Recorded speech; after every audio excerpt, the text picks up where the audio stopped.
সুপ্রিয় দর্শক, সবাইকে স্বাগতম প্রমিসেস জানতে চাই আজকের পর্বে। আমি নুসরাত-ই রহমান আছি পুরো পর্ব জুড়ে আপনাদের সাথে। সোশ্যাল মিডিয়া এবং পিয়ার প্রেশার, এই দুটো জিনিসই আমাদের জীবনের সাথে এখন ওতপ্রোতভাবে জড়িত। সোশ্যাল মিডিয়া ছাড়া আমরা আমাদের জীবনটা এখন আর ভাবতেই পারি না, এবং সোশ্যাল মিডিয়াতে যতক্ষণ আমরা থাকি ততক্ষণ কিন্তু আমরা অনেকের সঙ্গে আছি। আমার মতো আরও অনেক, যেখানে আমরা পিয়ার গ্রুপ খুঁজে পাই, ছোট বড় আরও অনেককেও পাই। শুধু সমবয়সী পাই তা না, সম গোত্রের মানুষ পাই, সম পেশার মানুষ পাই, তারা সবাই পিয়ার গ্রুপের মধ্যে পড়ছে। তো এই পিয়ার প্রেশার এবং সোশ্যাল মিডিয়া আমাদের জীবনটাকে কিভাবে প্রভাবিত করছে এবং এই অবস্থায় কেমন আছে বর্তমান মানসিক স্বাস্থ্য, এটি আজকের আলোচ্য বিষয়। প্রিয় দর্শক, আজকের এই বিষয় নিয়ে আলোচনার জন্য স্টুডিওতে যিনি এসেছেন তিনি হচ্ছেন কাউন্সিলর মোহাম্মদ মকসুদ মালেক। আপনাকে স্বাগত আমাদের স্টুডিওতে। স্বাগত এবং ধন্যবাদ যে আমাকে এখানে আমন্ত্রণ জানিয়েছেন। এবং আজকের বিষয়টা অনেক ইন্টারেস্টিং, কারণ আমরা যারা মেন্টাল হেলথ প্রফেশনাল আছি, কাজ করতে গিয়ে এই ধরনের ইস্যু আমাদেরকে হ্যান্ডেল করতে হয়। আমরা নিজেরাও সোশ্যাল মিডিয়া ব্যবহার করি, এবং এই যে পিয়ার, আমরা মানে পিয়ারে আমরাও কাজ করি, আমরাও নিজেদের একই পেশায় যারা আছি একই সঙ্গে কাজ করি, সেখানে আমরাও কিছু প্রেশারও ফিল করি অনেক সময়, তাই না? অবশ্যই। তো এইটাই আমি শুরুতেই আসতে চাই আপনার কাছে এই প্রশ্নটি নিয়ে, যে আসলে কেমন আছে আমাদের মানসিক স্বাস্থ্য এই সোশ্যাল মিডিয়া এবং পিয়ার প্রেশারের সময়ে। আমাদের আসলে অনেক সময় হয় কি, আমরা যা বলি এটার একটা বেসমেন্ট দরকার হয়। মানে আমার মুখের কথায় তো সবসময় অনেকে গ্রহণ করবে না। আমাদের দেশে হয় কি, এই কারেন্ট ইস্যুগুলো নিয়ে, যেগুলো নিয়ে আমরা সাফার করি অথবা যেগুলো আসলে এজেন্ডা হিসেবে দাঁড় হয়, আমরা সেগুলো নিয়ে মুখোমুখি হই, সেগুলো নিয়ে আসলে ওইভাবে গবেষণা হয় না। কিন্তু বাইরের দেশে, বিশেষ করে পাশ্চাত্যের অনেক দেশ আছে যারা এই ইস্যুগুলো যখন এইভাবে বার্নিং ইস্যু হয়, তারা কিন্তু আসলে এভিডেন্সগুলোর খোঁজ করে যে আমি যে একটা কিছু দাঁড় করাবো, এটা নিয়ে কথা বলবো, বেসমেন্টটা কি আছে। আমি পেয়ার প্রেশার বললেই তো আর হবে না, আসলে এটা প্রেশার কিনা, প্রেশার কিনা, এটা পজিটিভ আছে কিনা, নেগেটিভ আছে কিনা। দেখা গেছে যে যে অনেক, মানে আমেরিকার পিউ রিসার্চ সেন্টার রয়েছে, তারা অনেক বিষয় নিয়ে গবেষণা করে। এটা নিয়ে গবেষণা করতে গিয়ে তারা দেখেছে যে তারুণ্যের 5 জনকে নিয়ে যখন কথা বলেছে, সেখানে 4 জনই বলেছে যে সোশ্যাল মিডিয়া তাদের মানসিক স্বাস্থ্যকে ক্ষতিগ্রস্ত করছে। আচ্ছা আচ্ছা। আবার একজন তো রয়ে গেল, তাদের ওই একজন আবার বলছে যে না, আমার সোশ্যাল মিডিয়া কিছু কিছু ক্ষেত্রে আমাকে উপকার করে। তার মানে হচ্ছে কি, যে সোশ্যাল মিডিয়া যদি বলি এবং সেখানে যদি পেয়ার প্রেশারের কথাটা যদি আমরা নিয়ে আসি, আগে তো ইন পার্সন আমরা ভাবতাম, পেয়ার প্রেশারটা স্কুলে গেলে বেশি হতো, বন্ধু বন্ধু বলতো না, পেয়ার প্রেশারটা আমরা বন্ধু বন্ধুর মাধ্যমে বুঝতে পারতাম। এখন আপনি যেমন বলছেন এটা অনেক ডাইমেনশন আছে, তাহলে সেখানে এই সিস্টেমটা কিন্তু প্রবলেম না। প্রবলেমটা হচ্ছে সোশ্যাল মিডিয়া কিভাবে ব্যবহৃত হচ্ছে, পেয়ার গ্রুপ যখন একসাথে হচ্ছে এইটাকে নৈতিকভাবে সঠিকভাবে ব্যবহার করছে কিনা, নাকি আমি আরেকজনকে বুলি করছি, নাকি আমি আরেকজনকে সোশ্যাল মিডিয়ার মাধ্যমে বাধ্য করছি যে তুমি তো আমারই বন্ধু, তাহলে আমি যে জিনিসটাকে হ্যাঁ বলছি তুমিও সেটাকে হ্যাঁ বলো, কমেন্টস করো। আচ্ছা, তাহলে এই বিষয়টা খারাপ না, কিন্তু যে প্রক্রিয়ার মাধ্যমে ইনভলভ হয়ে গিয়ে আমরা এটাকে মিসইউজ করছি, তখন কিন্তু সেটা একটা নেগেটিভ কনসিকোয়েন্স তৈরি করে, এবং সেটাই কিন্তু 4 জন বলছে তাদের মানসিক স্বাস্থ্যকে ক্ষতিগ্রস্ত করে। আরেকটা বিষয় হচ্ছে, যেহেতু আমরা মানসিক স্বাস্থ্য বলছি, মানসিক স্বাস্থ্যকে ভালো রাখার যেমন নিয়ামক আছে, খারাপ রাখার অনেক নিয়ামক আছে। বিশেষ করে সোশ্যাল মিডিয়া এবং পেয়ার প্রেশার আমাদের অ্যাংজাইটি এবং ডিপ্রেশন গ্রো করে। আচ্ছা, কি রকম ভাবে? যেমন ধরে নেন যে আমি দেখছি সব ভালো বিষয়গুলো সবাই প্রেজেন্ট করছে আমার গ্রুপে, তার হ্যাপিনেস, কিন্তু আমি তো হ্যাপি না। তাহলে সেই জিনিসটা কিন্তু আমার মন খারাপের কারণ হয়। আমি একটা পোস্ট দিলাম, একটু পর পর নোটিফিকেশন দেখছি, কয়টা লাইক পেলো, ইমোজি বলে না, মানে ওদের কি বলে আছে তো, কয়টা লাভ পেলাম আর কয়টা হাহা পেলাম আর কয়টা নেগেটিভ পেলাম, এইটা নিয়ে কিন্তু তার একটা সারাক্ষণের চিন্তা আছে। আমি কি এক্সক্লুডেড হয়ে যাচ্ছি কিনা যদি আমার নেট বন্ধ থাকে, তাহলে আমাকে সারাক্ষণ যুক্ত থাকতে হবে। দিনের বেলাতে ওইভাবে মা বাবা হয়তো বাচ্চাদের ক্ষেত্রে নজরদারিতে রাখে, সে তো পান রাত জেগে করছে, তাহলে তার অ্যাংজাইটি তো বেড়ে যাচ্ছে। এবং ওই নেগেটিভ বিষয়গুলো দেখে তার যেটা হচ্ছে পার্সোনালিটির মধ্যে প্রভাব পড়ছে।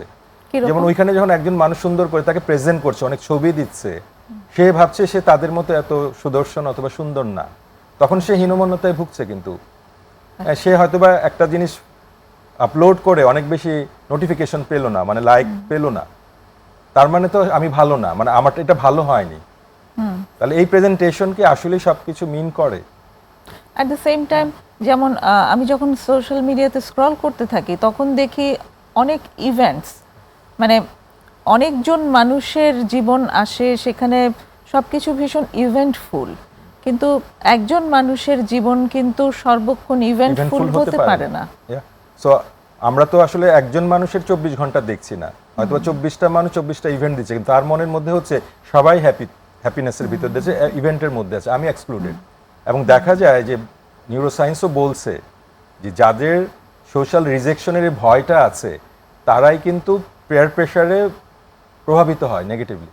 আচ্ছা আচ্ছা আচ্ছা, এটা সম্পর্কে আরেকটু জানতে চাই। মনে করেন যে আমি ভাবছি ভয়ের ব্যাপারটা কি, কারণ আমি ভাবছি আমি যদি এখানে যুক্ত না থাকি তাহলে সবাই বোধহয় আমাকে ছেড়ে চলে যাবে এবং আমি এখান থেকে আউট হয়ে যাব, এক্সক্লুডেড হয়ে যাব।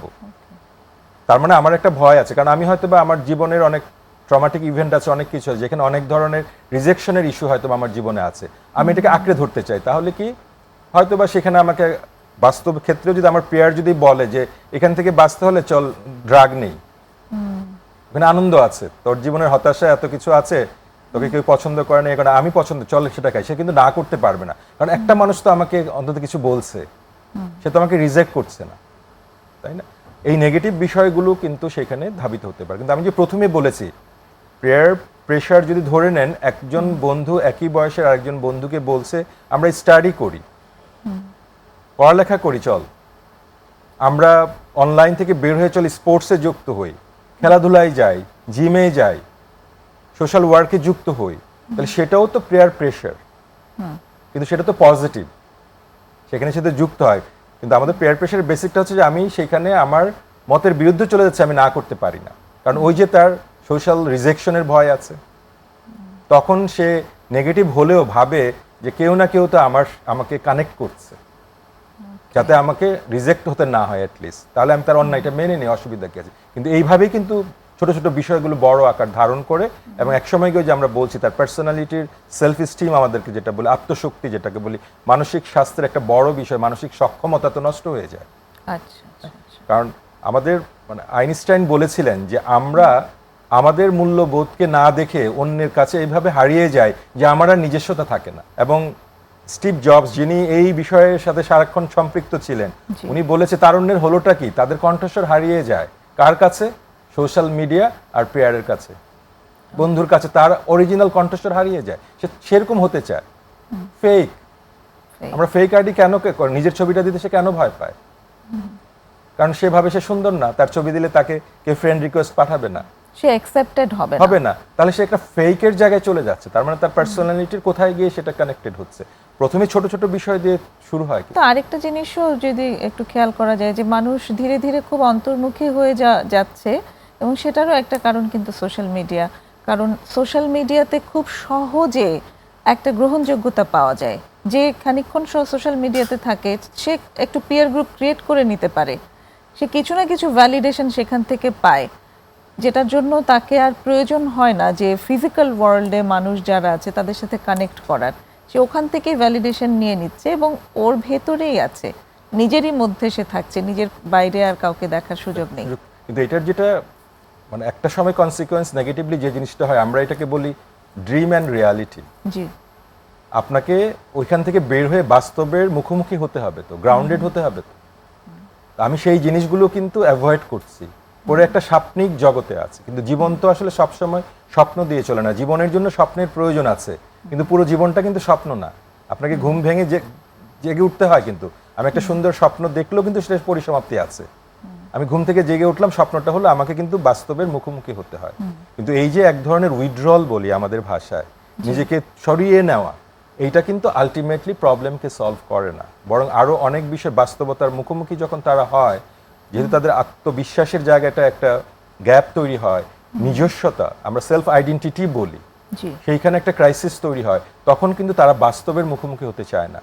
ফলে অনেক সময় আমাদের কাছে অভিভাবকরা এসে বলে না যে ও কারোর সাথে মিশতে চায় না, আত্মীয় স্বজন আসলে কথা বলে না, ওর কোনো বন্ধু নাই, কিন্তু সারাক্ষণ কিন্তু সোশ্যাল মিডিয়াতে আছে, ওইখানে আবার সে কমফোর্ট।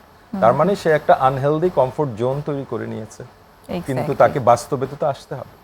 এক্স্যাক্টলি, বাস্তবতাটা ভুলে গিয়ে তারপর একটা খুবই কঠিন এবং রূঢ় উদাহরণ মনে পড়েছে, একটা বিরতি নিয়ে এসে সেই উদাহরণটি দিয়ে আমি শুরু করব। প্রিয় দর্শক, আমাদের সঙ্গেই থাকুন, একটা বিরতি নিয়ে এখনই ফিরছি।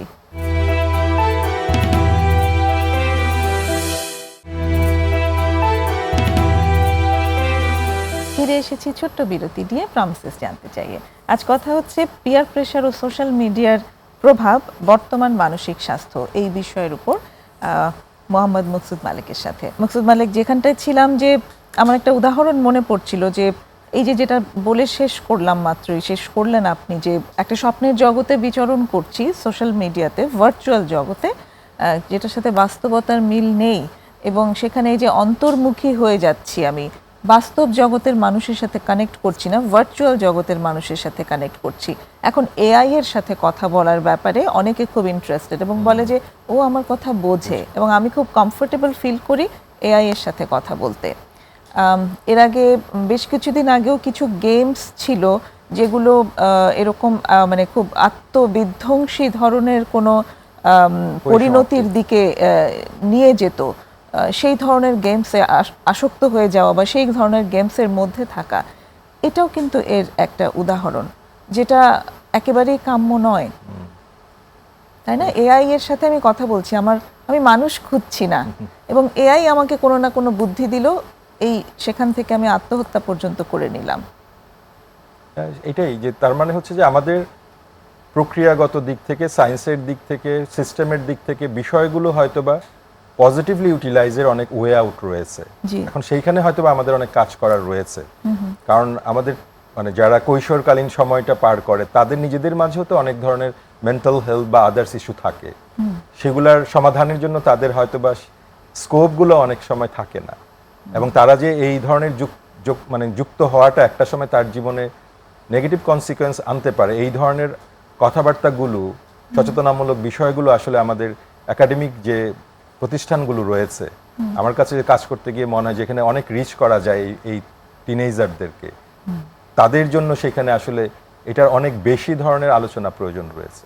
এবং বেশিরভাগ কিন্তু টিনেজাররাই এই ধরনের সমস্যার মধ্যে পড়ে। হ্যাঁ, যে তারা যখন কাউকে খুঁজে পায় না, তখন তারা কোনো চ্যাট বটের সাথে কথা বলে, গেমসের সাথে যুক্ত হয়, পিয়ার হিসেবে যাদেরকে পাচ্ছে, যাদের কাছ থেকে সামান্য ভ্যালিডেশন পাচ্ছে, তারই সঙ্গে সে গেট অ্যালং করছে, এবং সে আসলে যেরকমই ইনভাইটেশন তাকে দেয়, সেখানে ড্রাগের ইনভাইটেশন হলেও সে সেখানে চলে যাচ্ছে, না বলতে পারছে না।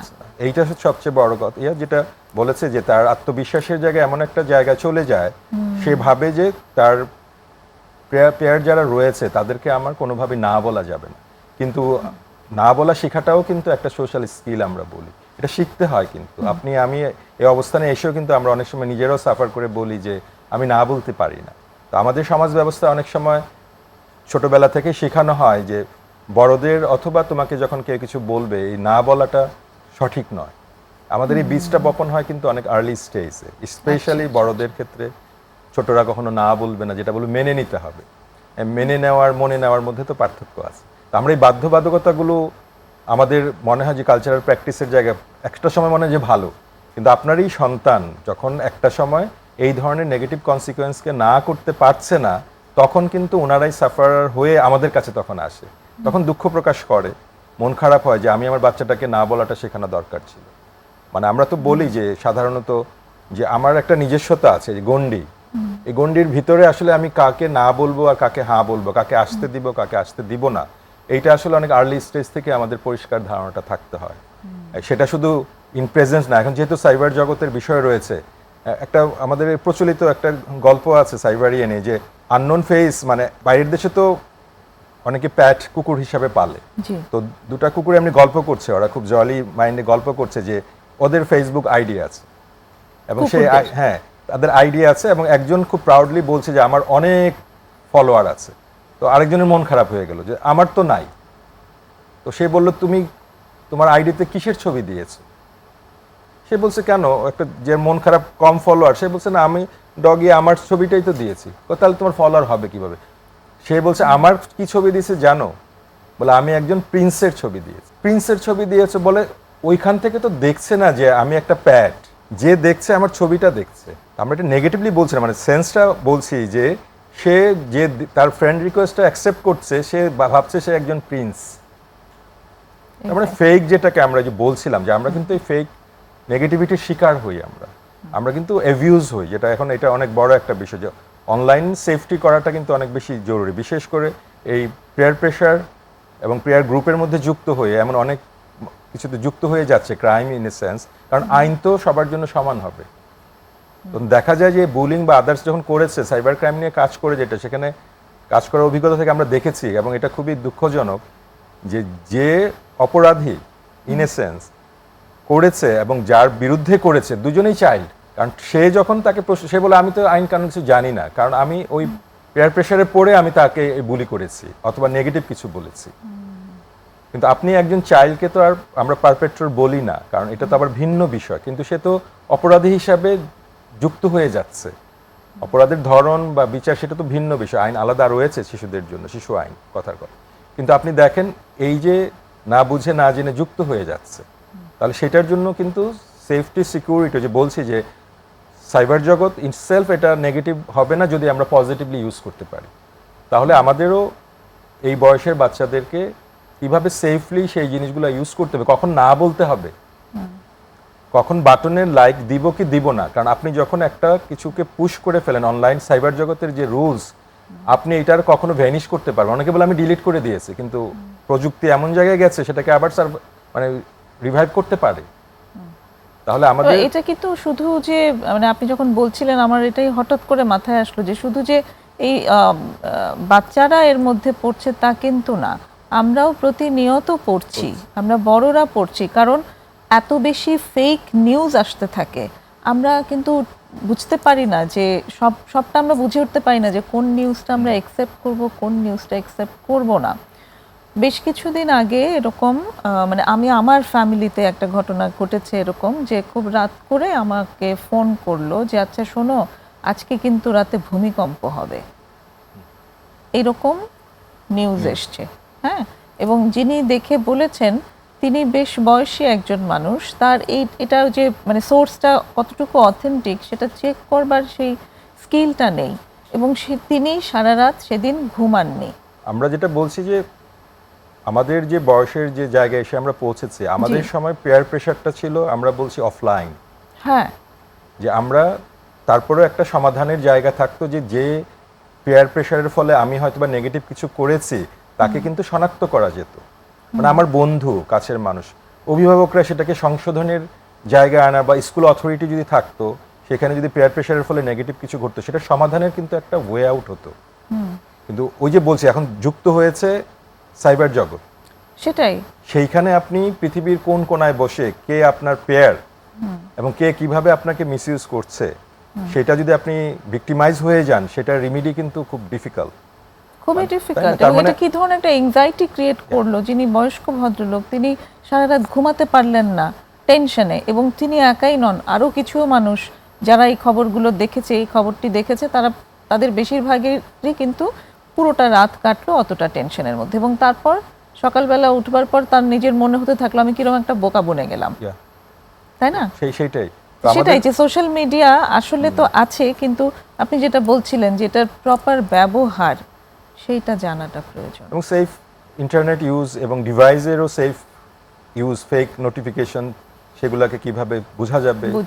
ওই যে বলছেন এআই কথার কথা, আমার যদি সেইটার প্রপার ইউটিলাইজ করে আমি ফেকগুলোকে আইডেন্টিফাই করতে পারি তাহলে তো সেটা পজিটিভ। তার মানে আমরা শুরু যেটা করেছিলাম যে পেয়ার প্রেশার শব্দটা ইটসেলফ নট এ নেগেটিভ, কিন্তু এটার ইউটিলাইজেশন আমরা যদি ইন্টারনেটের জগৎটাকে বলি আমরা, কারণ যুগের সাথে আপনাকে যেতে হবে, কিন্তু তাহলে আমাদের এটা সেফ ওয়েতে সেই জায়গাটাকে ইয়ে করা। এবং আমাদের বলছি সবাই তো রিস্ক জোনে রয়েছে, কিন্তু দেখা যায় যে বিশেষ করে 10 থেকে 18 বছর বা 20 বছরের যে আমাদের বয়সের যে রেঞ্জ আছে, আমাদের যুক্তি বুদ্ধি বিবেচনার বিষয়গুলোর চেয়ে আমাদের আবেগ অনেক বেশি কাজ করে সেখানে।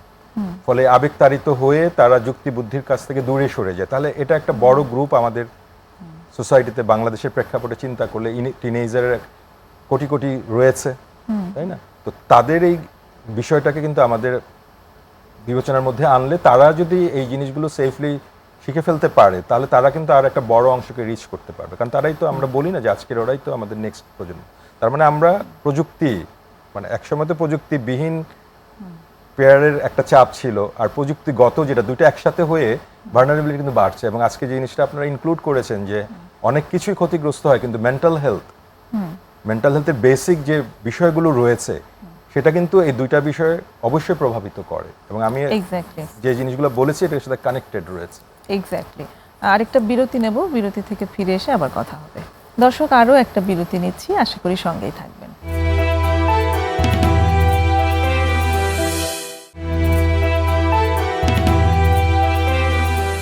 আবারও ফিরে এসেছি বিরতি নিয়ে। প্রমিসেস জানতে চাই, কথা হচ্ছে মোহাম্মদ মুকসুদ মালিকের সঙ্গে পিয়ার প্রেশার ও সোশ্যাল মিডিয়ার প্রভাব বর্তমান মানসিক স্বাস্থ্য এই বিষয়ের উপর। এবার যদি আসি এই দিকটাতে, যে আপনি যেমন বললেন যে একটা বিশেষ বয়সে ভালনারেবিলিটি বেশি থাকে এবং তারা আসলেই বেশ ভালনারেবল অবস্থায় আছে এই যে সোশ্যাল মিডিয়া এবং পিয়ার প্রেশারের এই প্রভাবের কারণে। তো শুধু কি বয়সটাই আসলে মানে একটা নিয়ামক এই ধরনের বিষয়গুলোতে প্রভাবিত হওয়ার, নাকি ব্যক্তিত্বের ধরনও এখানে কোনো ভূমিকা রাখে? আসলে আমরা যদি বলে থাকি যে ব্যক্তিত্বের ধরনের মধ্যে প্রভাব কিন্তু অনেক কিছুই ফেলে, যেমন সাইকোসোশ্যাল ফ্যাক্টর কিন্তু আছে। আমরা যদি এখানে বলি, আমাদের যে সাবজেক্ট আছে যে পেয়ার প্রেশার এবং সোশ্যাল মিডিয়ার যে বিষয়গুলো রয়েছে, সেইখান থেকে ধরেন অ্যাজ অ্যান অ্যাডাল্ট আপনি কিন্তু আপনার যুক্তি বুদ্ধি বিবেচনা দিয়ে এবং যে স্টেজ পার হয়ে এসছেন, জি, আপনাকে কোনো একটা কিছু প্রভাবিত করতে চাইলে সেটার বেশ সহজ হবে না হয়তোবা, যদি আপনি সচেতন থাকেন। আচ্ছা, কথার কথা, এবং আপনার ব্রেন যুক্তি বুদ্ধি দিয়ে অনেক কিছু হয়তোবা কনসার্ন করবে।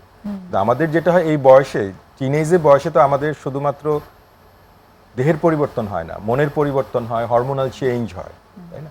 এখন আমাদের অভিজ্ঞতা থেকে বলি যে এই সময় কিন্তু আমাদের টিনেজারদের পরিবারের আপনজনের কাছ থেকে কানেকশনটা একটু ছুটে যায়।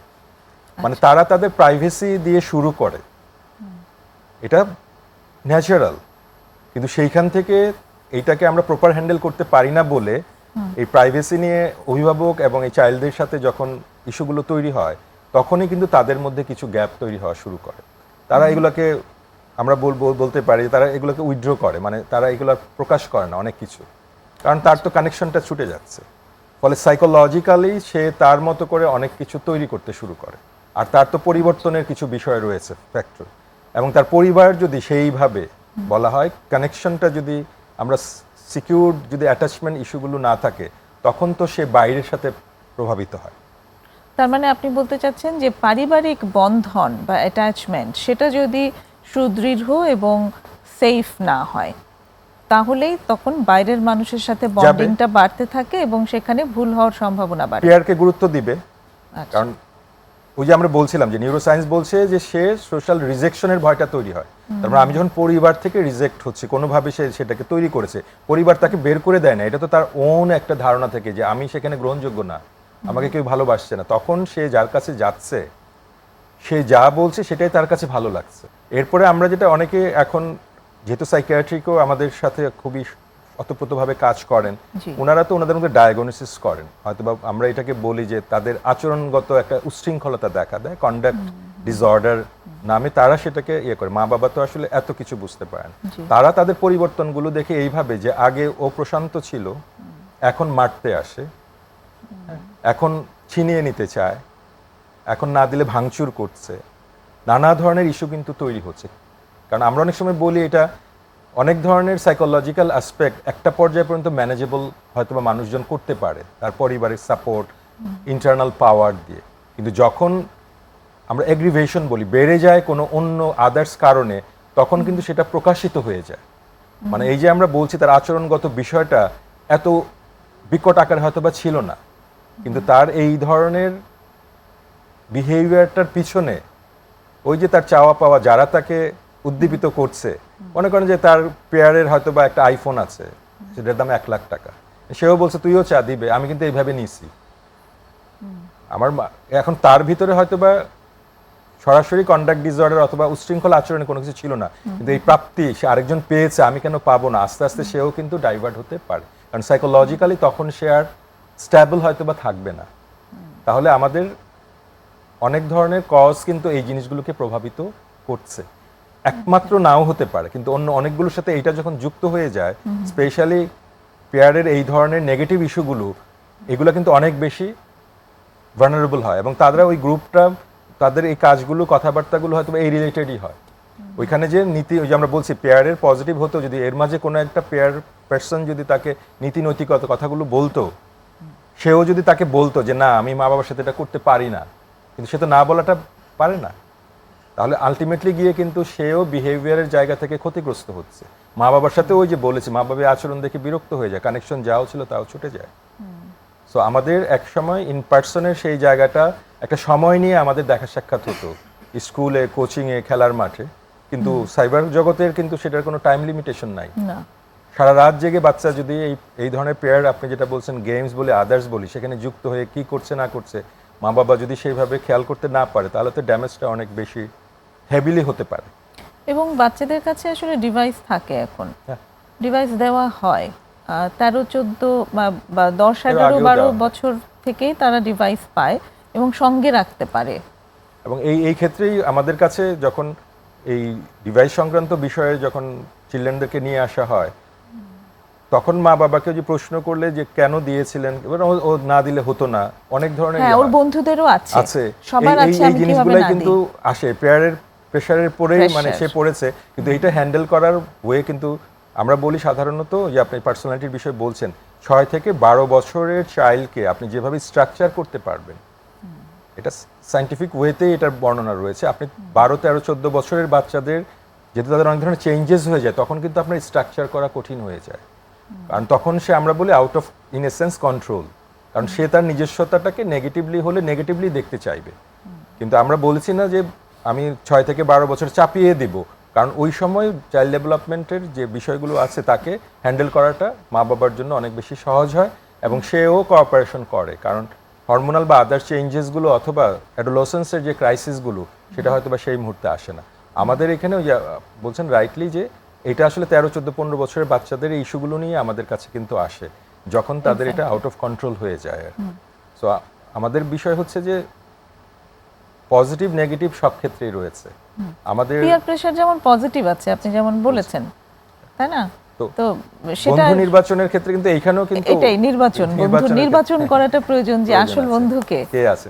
মা বাবা তো প্রথমত আমাদের কাছে বাচ্চাদের অভিযোগ হচ্ছে আমাকে কোনো বন্ধুর সাথে যেতে দেয় না, বন্ধু তৈরি করতে দেয় না, মানে কে খারাপ, এটা বাঁচতে বাঁচতে আমার আর কোনো বন্ধু নাই। কিন্তু বন্ধু বাছাই করাটা কিন্তু একটা সোশ্যাল স্কিল, পরবর্তী জীবনে এবং তারই সেই স্কিলটা থাকা প্রয়োজন, সে তাকে বন্ধু বাছাই করে দেবে না কেউ। হ্যাঁ, কিন্তু সে ভালো মন্দ বুঝতে পারবে কখন, যখন সে এক্সপ্লোর করবে। তো এটাও কিন্তু পেয়ারের এই জায়গাটা শুরু, যে বন্ধু বাছাইয়ের বিষয়গুলো কিন্তু মা বাবাকে, অভিভাবককেও কিন্তু অনেক গুরুত্বপূর্ণ ভূমিকা রাখতে হয়, কারণ মিশতে না পারলে তো সে বুঝতে পারবে না চ্যালেঞ্জ কোথায়, ভালো কোনটা, মন্দ কোনটা। এই ভালো মন্দ বোঝার জন্য আমাদের পেয়ারের মানে এক্সারসাইজ বা তাদেরকে এক্সপ্লোর করার জায়গাটা কিন্তু আমাদের সুন্দর করেই দিতে হবে, ভালো মন্দ আমাদেরকে জানিয়ে দিতে হবে। নীতি নৈতিকতার বিষয়গুলো আমরা নিজেদের প্র্যাকটিস যেমন করতে হবে, বাচ্চাদেরকে সেই জিনিসগুলো করতে হবে। কখন সে না বলবে, আমরা মা বাবারাও কিন্তু না বললে বলি কি, অনেক সময় বলি আমরা যে ও বেয়াদব, ও না শুধু না বলে, কিন্তু না বলাটা যে একটা স্কিল। আমরা এগ্রি ডিসএগ্রিমেন্টে অন্যদিন হয়তো আপনাদের আলোচনার বিষয় থাকতে পারে চাইল্ড ডেভেলপমেন্টের, শিশুরা আমরা আমাদের একটা সময় এগ্রি ডিসএগ্রিমেন্টের একটা বয়স কিন্তু থাকে, তার মানে সে এগ্রি নাও করতে পারে, এটা কিন্তু কখনো কখনো অনেক ভালো একটা কোয়ালিটি, যে আমি না বলতে পারি। এটা এই ক্ষেত্রে আমরা আজকে যা আলোচনা করেছি, একমাত্র সে যদি না বলতে পারতো, তাহলে পেয়ার তার জন্য কিন্তু কোনো হুমকি হবে না, কখন আমি না বলতে বলবো সেটা সে জেনে যাবে কিন্তু। এক্স্যাক্টলি। আরেকটা বিরতি নেব, বিরতি থেকে ফিরে এসে আমরা একটু জানবো যে এই সব প্রভাব থেকে আমরা মুক্ত থাকতে পারি কিভাবে। দর্শক, একটা বিরতি নেব, আবার সঙ্গেই থাকুন।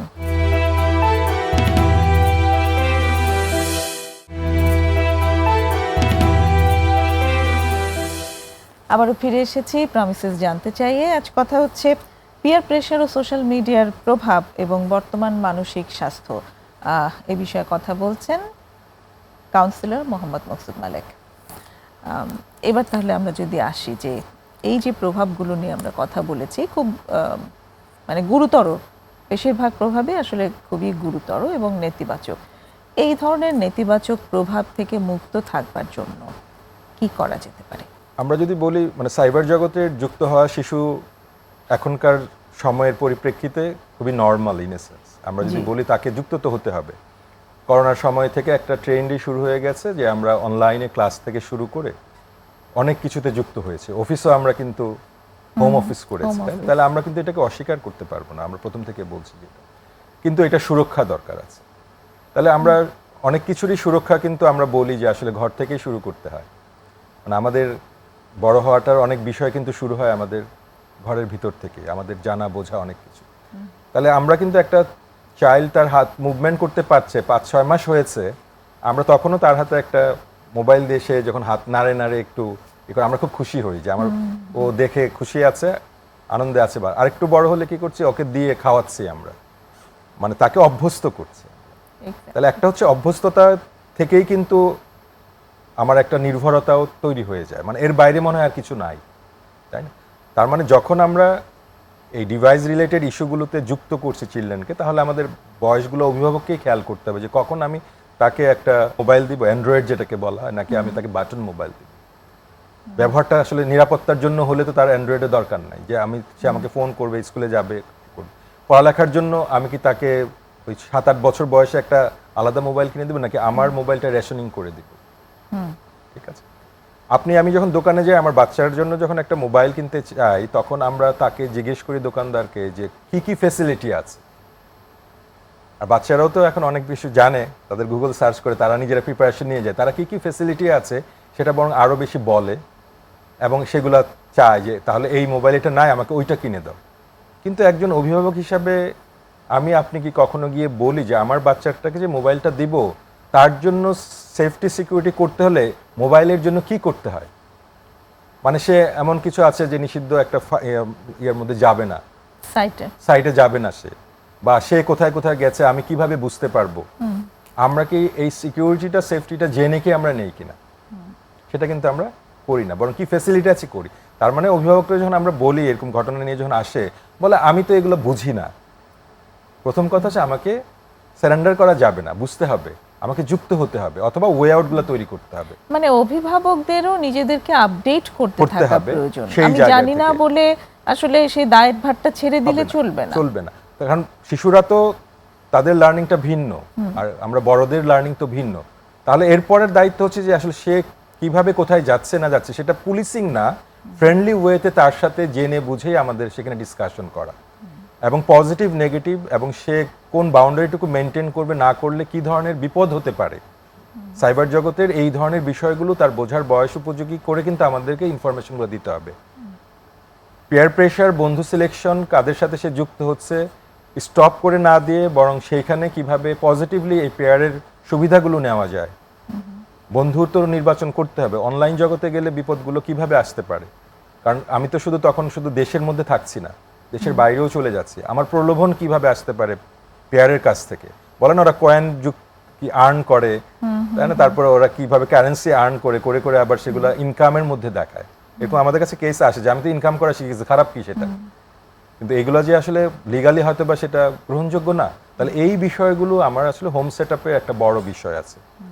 অ্যান্ড দেন আমাদের চাইল্ড তো যাবে হচ্ছে আরেকটা ইনস্টিটিউশন, হচ্ছে তার স্কুল। এটা একটা বড় জায়গা, সে একটা দিনের বড় সময় সেখানে যাবে। একটু পরিবারের আরেকটু যদি থাকি, আপনি যেটা বলছিলেন যে তাকে পুলিশিং না করে তার সাথে মানে তার কাছে ফ্রেন্ডলি ওয়েতে জানা, এবং সেটার একমাত্র উপায় কিন্তু আসলে অ্যাটাচমেন্ট বাড়ানো, যেটা নিয়ে আপনি শুরুতে বলেছেন যে কানেকশনটা দরকার, কানেকশন দরকার। তার সাথে যদি শুরু থেকে অ্যাটাচমেন্টটা স্ট্রং থাকে, তাহলে সে নিজেই আসলে শেয়ার করবে। কারণ শিশু চায় কি সে মোবাইলটা ইউজ করবে, আমি সেটাকে থামিয়ে না দিয়ে সেটা প্রপার ইউটিলাইজেশন যদি দেই, তাহলে সে কিন্তু রিজেকশন ফিল করবে না, যে বাবা মা সারাক্ষণ দেখছে আমি দেখছি না। এটা দিয়েও কিন্তু শুরু হয়, তোমরা দেখো আমি দেখলে সমস্যা কি। সে কি দেখছে, কোথায় দেখছে, কিভাবে আমরা নিজেদের পক্ষ থেকে কিন্তু তাকে সেই অ্যাড্রেসটা করতে পারি একদম শুরু থেকে। কারণ এটা প্রথম থেকে কিন্তু লাইন আপটা করা দরকার, কখন আমরা দিব, কতক্ষণ দিব, কিভাবে দিব, সেটা একটা বিষয়।